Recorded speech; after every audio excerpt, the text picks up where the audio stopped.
Essa é a história do Padre Germano de Santo Stanislau, o confessor de uma das santas mais amadas da Igreja, Santa Gemma Galgani. Neste vídeo, vamos acompanhar a jornada desse sacerdote corajoso que enfrentou grandes desafios em nome da santidade. Apesar das perseguições que ele sofreu por defender a vida de Santa Gemma, o Padre Germano nunca desanimou. Essa é a incrível jornada de um homem que se colocou à disposição totalmente para viver a vontade de Deus.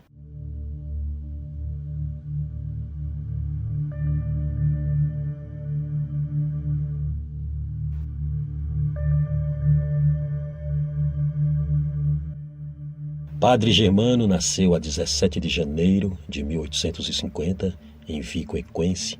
Esta que é uma pequena cidade que fica ali na península de Sorrento, na Itália. Seu nome de batismo era Vincenzo Ruopolo e sua família era profundamente religiosa e isso certamente teve influências positivas na educação dos filhos. Logo no início de sua juventude, Germano sentiu aquele chamado único para servir a Deus de uma forma mais intensa. O menino percebeu que deveria dedicar sua vida ao sacerdócio. Quando ele completou 17 anos, ele começou a fazer o noviciado da Escada Santa, ali em Roma. E foi ali naquele local que Germano teve muitos professores virtuosos, como por exemplo o mestre, hoje beato, Bernardo Maria Silvestrelli. Ele que na altura tinha apenas 36 anos de idade, mas já era um renomado padre passionista, grande educador e famoso pelas suas virtudes cristãs. Seu prestígio era tal que ele contava com a admiração e estima de personalidades como o Papa Leão XIII e também o sucessor de Leão XIII, o Papa São Pio X. Pio X tem também uma das histórias mais impressionantes que você verá aqui no canal. Conta-se que, após a sua morte, a morte de Pio X, o processo para sua canonização começou imediatamente.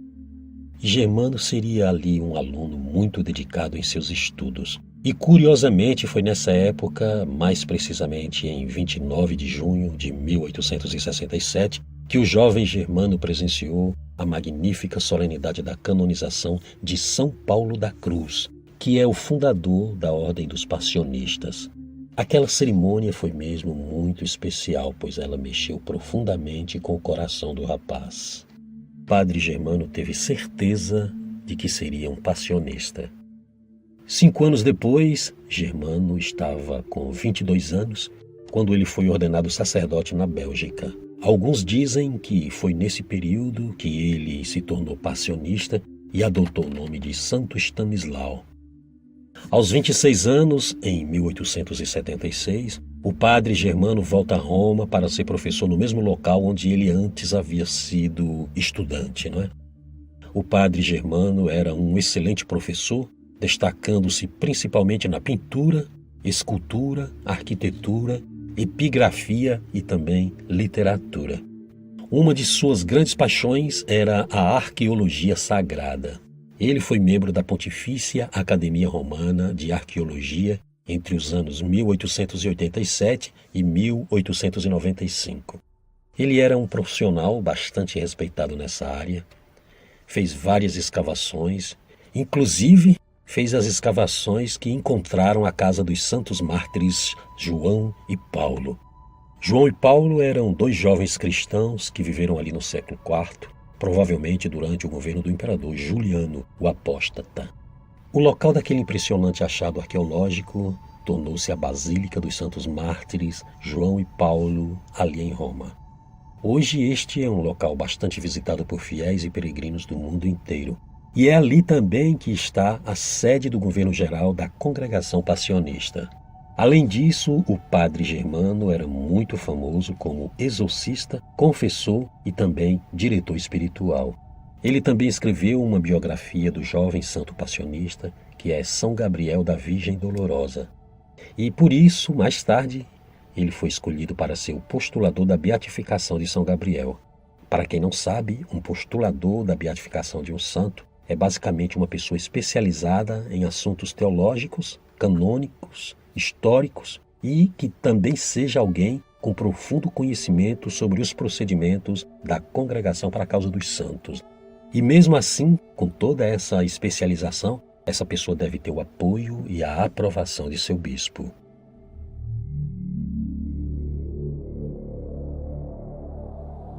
Então o padre Germano ouviu falar em Gemma Galgani, uma jovem virgem de Lucca que estava tendo fenômenos místicos. Gemma estava vivendo uma intensa vida de oração, serviço e sofrimento. A partir das meditações da Paixão de Cristo, por exemplo, ela facilmente entrava em êxtases, e a partir do dia 8 de junho de 1899, Gemma também recebeu em seu corpo os estigmas da Paixão do Senhor. O padre Germano estava impressionado com todos esses fatos que ocorriam com Gemma. E tudo isso despertou a fé em muitos corações adormecidos. Porém, outros corações estavam praticamente fechados e não compreenderam muito bem o que estava acontecendo naqueles tempos. Gemma tinha um diretor espiritual e confessou que era o Monsenhor Giovanni Volpi. Mas o padre Germano foi enviado para ser o novo confessor de Gemma e sua vida nunca mais foi a mesma. A impressão que temos é que o padre Germano se preparou a vida inteira para aquele momento. Ao acompanhar a Santa Gemma em suas experiências místicas e também em sua busca pela santidade, padre Germano foi profundamente impactado e teve sua própria espiritualidade enriquecida. Ele percebeu de perto a verdadeira guerra espiritual que se travava na vida de Santa Gemma. E assim, com muita experiência, ele se tornou um guia espiritual seguro para Gemma Galgani. A sua direção espiritual foi fundamental para ajudar aquela jovem. Não apenas para fazer com que ela compreendesse o que se passava consigo, mas também para conseguir viver a própria vocação. No entanto, o padre Germano enfrentou vários desafios e sofreu até mesmo perseguições por causa de sua proximidade com Santa Gemma e a defesa da santidade da menina. Alguns, mais ousados e mal educados, chegavam mesmo até agredir a menina quando ela saía na rua ou ia à missa. Muitos chegavam mesmo a empurrá-la e ela caía no chão. E é interessante a gente lembrar também que esse tipo de violência também aconteceu, por exemplo, com Santa Bernadette Soubirous, no período inicial das aparições de Lourdes. Gemma permanecia calma e serena. Se eles a derrubavam no chão, ela se levantava, ajustava o crucifixo que carregava em seu pescoço e seguia feliz, se assemelhando a Jesus na Via Crucis. E ela continuava seu caminho sem olhar para trás. Mas todas essas perseguições, críticas, calúnias e zombarias eram, na verdade, um reflexo da batalha espiritual na qual Santa Gemma e o padre Germano estavam envolvidos. Por exemplo, em várias ocasiões, quando Gemma estava vivendo seus fenômenos místicos, o demônio aparecia para ela sob formas grotescas e assustadoras, tentando assim amedrontar a jovem. O inimigo infernal chegava a dizer que odiava não apenas a vida virtuosa de Gemma, mas odiava também a santidade de seu confessor, o padre Germano. Todavia, Gemma permanecia firme em seu amor a Jesus e clamava pela intercessão da Virgem Santíssima, recorrendo também ao auxílio do seu anjo da guarda. O padre Germano estava decidido em conhecer profundamente aquela alma eleita por Deus. Para facilitar seu trabalho de diretor e confessor, ele pediu que Gemma escrevesse sua autobiografia. E esse foi um momento muito especial, mas a batalha espiritual se intensificou. Havia momentos em que o próprio demônio aparecia para rasgar as folhas do diário de Santa Gemma. O demônio chegou mesmo a roubar o diário de Gemma. Naquela altura, Gemma escreveu angustiada ao padre Germano. O padre tomou a rápida decisão de fazer um exorcismo para que o demônio devolvesse aquele diário. E foi isso que ele fez. O padre Germano foi até o túmulo de São Gabriel da Virgem Dolorosa e ali ele fez o exorcismo. Imediatamente o diário de Gemma apareceu no mesmo lugar de onde havia sido roubado. O diário apareceu com as páginas chamuscadas, como se tivessem sido queimadas pelo fogo. Porém, o texto das páginas estava praticamente intacto, para a maior glória de Deus. Esses e outros fenômenos místicos o padre Germano teve a graça de presenciar. Certa vez, quando ele estava na casa da família Genini, conversando com alguns membros da família, ele reparou que Gema teve uma visão e, de repente, como era bastante comum nesse momento, o mundo sensível desaparecia diante de seus olhos e ela entrou em recolhimento profundo. Era como se ela não estivesse mais ali e se encontrasse nas moradas celestiais. Sua alma voava ao esconderijo do Altíssimo. Gema levantou-se e correu para seu quarto. Quando abriu a porta, ela jogou-se de joelhos no chão e começou a orar. Os êxtases de Gema Galgani eram cada vez mais frequentes, principalmente nos últimos anos. Aqueles eram mesmo momentos de muita comoção. Naquele dia exatamente, os presentes seguiram Gema até seu quarto. Lá, eles ficaram de joelhos, imitando o gesto de Gema. O padre Germano tomou nota naquele dia e observou que Gema orava com fervor a seguinte oração: Jesus, minha vida está em vossas mãos. Quero seguir-vos à custa de qualquer dor. Quero seguir-vos fervorosamente. Não, meu Jesus, não quero mais desgostar-vos. Não quero mais seguir-vos tibiamente, como tenho feito até agora. Não vos quero entristecer nunca mais.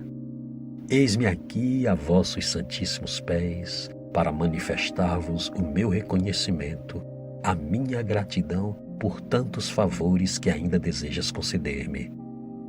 Vós ardeis, ó Senhor, e eu queimo. Ó dor, ó amor, plenamente feliz. Ó fogo suave, gostaria que meu coração se transformasse numa chama. Vinde, Jesus, vinde, fazei que se mude em chama o meu coração. Muitas vezes recorri a ti e sempre me consolaste. Ainda mais uma graça eu desejo de ti, ó meu Deus. Conceda-me o pedido que agora vos faço, mas que seja feita a vossa santíssima vontade. Graças infinitas a meu Deus. Viva Jesus!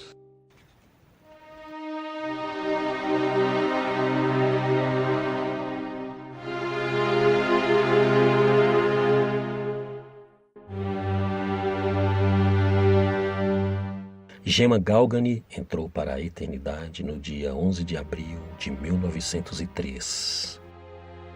E mesmo não tendo sido aceita pelos passionistas por motivo de saúde, Gema brilha ao lado de São Paulo da Cruz, nas honras dos altares e nos corações de milhões de devotos no mundo inteiro. Ela partiu em silêncio, assim como em silêncio ela viveu. Parecia que sua memória ficaria guardada apenas no coração daqueles que conviveram com ela, mas a história de Gema estava apenas começando. O padre Germano estava completamente convencido da santidade de Gema e faria de tudo para propagar as virtudes heróicas daquela menina, que ele mesmo chamou de a flor da paixão de Cristo. O padre escreveu a primeira biografia de Santa Gema, compartilhando com o mundo as maravilhas que Deus realizava naquela alma. O padre também não mediu esforços para divulgar as virtudes de Gema, e ele foi até mesmo ao Vaticano falar com o Papa São Pio X. O Papa estava mesmo muito impressionado com a vida de Santa Gema. O fato é que a devoção a Santa Gema espalhou-se rapidamente, inspirando muitos corações a buscar uma vida de santidade. No dia 11 de dezembro de 1909, enquanto fazia a revisão da 6ª edição da biografia de Santa Gema, o padre Germano partiu para a eternidade. Porém, a sua memória continua viva como um poderoso lembrete de sua dedicação e compromisso com a verdade. Seu processo de beatificação está em andamento e em 11 de julho de 1995, suas virtudes heróicas foram reconhecidas como um testemunho extraordinário de fé, caridade e santidade. Seu corpo descansa na mesma capela, ao lado dos restos mortais de Santa Gema Galgani.